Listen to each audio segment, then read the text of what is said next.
Hi, Super Kids. Hi, Mrs. Deeney's friends. Welcome back to Kindergarten Story Time.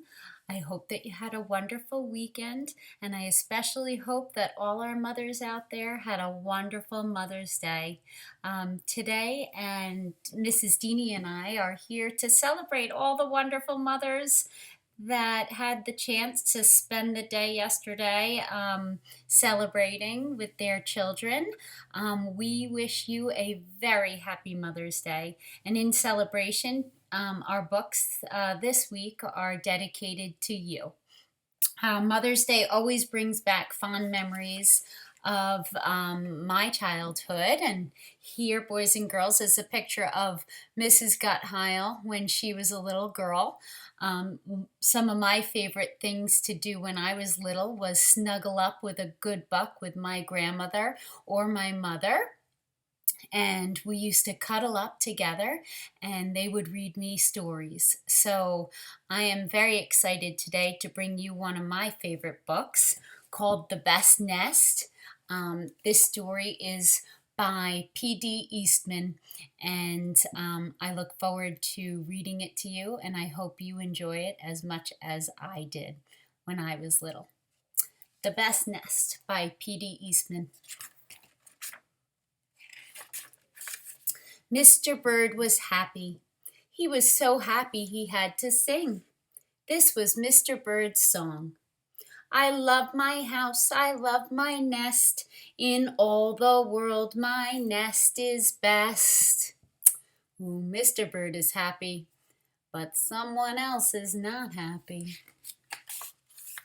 Then Mrs. Bird came out of the house.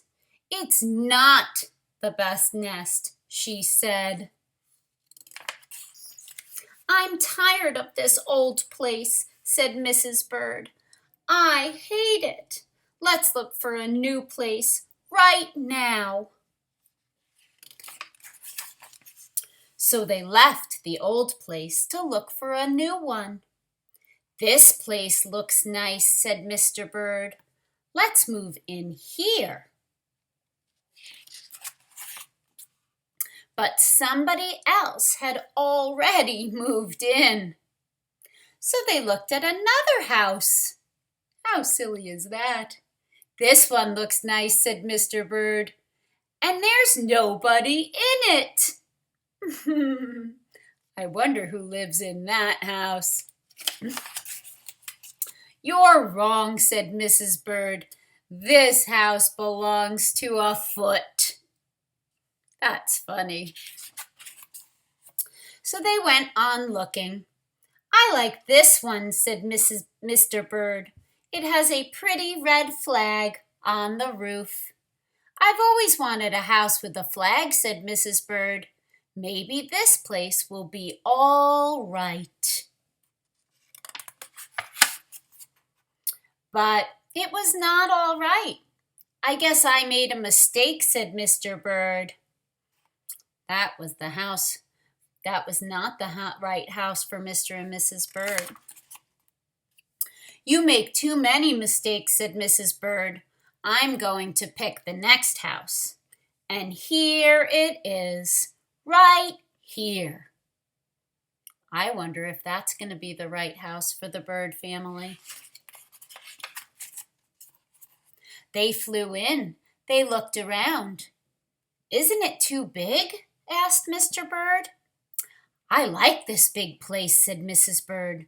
This is the place to build our new nest. They went right to work.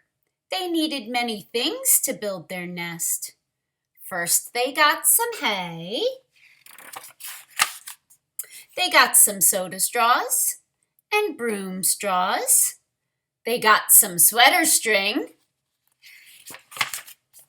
They got some stocking string and mattress stuffing. They got some horsehair. They got some man hair. That's funny part. Soon they had all the hay, all the straw, all the string, all the stuffing, all the horsehair, and all the man hair they could carry. They took it all back to build their nest. I wonder if it's going to be the just right nest for them. Mr. and Mrs. Bird worked very hard. It took them the rest of the morning to finish their nest. "This nest is really the best," said Mrs. Bird. "I want to stay here forever." I wonder if they'll be able to. Mr. Bird was very happy too. He flew to the top of his house. He sang his song again. "I love our house, I love our nest, in all the world our nest is best." He was so busy singing, he didn't even see Mr. Parker coming. I wonder what Mr. Parker's job is. Do any of you think you know what Mr. Parker's job is? Every day at 12 o'clock, Mr. Parker came to the church. Mr. Parker came to pull a rope. The rope went up to the bird's new nest. Oh boy. The rope rang the big bell right under Mrs. Bird's nest. Bong, bong, bong. Mrs. Bird got out of there as fast as she could fly. Bong, bong, bong, bong, bong, bong, bong. Wow, she looks worried, and Mr. Bird didn't notice it yet. When Mr. Bird came in, all he could see was a mess of hay and string and stuffing and horsehair and manhair and straws. Where was Mrs. Bird? He looked so nervous. He's so worried about Mrs. Bird.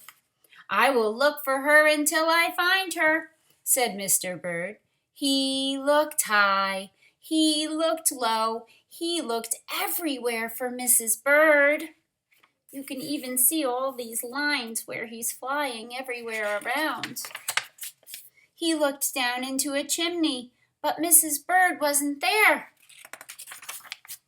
He looked down into a water barrel, but Mrs. Bird wasn't there. Then he saw a big fat cat.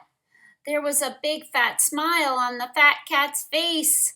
There were some pretty brown feathers near the fat cat's mouth. Mr. Bird began to cry. "Oh dear," he cried, "this big fat cat has eaten Mrs. Bird." Oh no! Mr. Bird flew off. "I'll never see Mrs. Bird again," he cried. It was getting dark. It began to rain. It rained harder and harder. Mr. Bird could not see where he was going. Crash! Mr. Bird bumped into something. It was his old house, that old house that Mrs. Bird hated. "I'll go inside," said Mr. Bird. "I'll rest here until the rain stops." I wonder what he's gonna find. Do you think you know? Mr. Bird went in, and there was Mrs. Bird sitting there singing. She was singing his song. "I love my house, I love my nest, in all the world this nest is best." He's so surprised. She looks so happy in her old nest. "You here?" gasped Mr. Bird. "I thought you hated this old nest." Mrs. Bird smiled. "I used to hate it," she said, "but A mother bird can change her mind.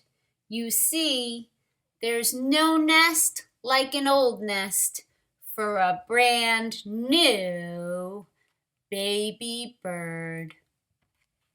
Look at that, boys and girls. Mother bird was gonna have a baby. And we know what mommies love best. And that is their babies. And when the egg popped open, the new baby bird thought so too. And they all lived happily ever after. Oh, I love that story. I love that happy ending. The best nest. So, boys and girls, I hope that you had a wonderful time celebrating Mother's Day with all your grandmas and moms and aunts and all those special women in your life. I miss you, kids. I miss my super kids. I miss Mrs. Deanie's friends, and I can't wait to see you again soon. Bye, guys. See you soon.